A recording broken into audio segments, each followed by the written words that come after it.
राजत्वारेषु दुर्भिक्षे महावयमुपस्थिते पठिता पाठिता विद्या सर्वसिद्धिकरी स्मृता ॐ क्षं वक्षद्वाराजिह्वे कराळभद्रे कराळदंशे प्रत्यङ्गिरे क्षं ह्रीं ॐ वन् नमः शक्ति शक्ति ॐ शक्ति शक्ति ॐ शक्ति शक्ति ॐ शक्ति लिखित्वा चकरे कण्ठे बाहौ शिरसि धारयेत् मुच्यते सर्वपापेभ्यो मृत्युं नास्ति कदाचन ॐ क्षं वक्षद्वाराजिह्वे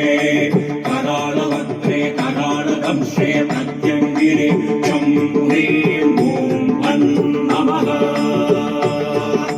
शक्ति शक्ति ॐ शक्ति शक्ति ॐ शक्ति शक्ति ॐ शक्ति धारयेद्योगयुक्तो यस्तस्य रक्षा भवेत् ध्रुवं धारिता वार्चिता विद्या प्रत्यङ्किरा सुबोधिता ॐ क्षं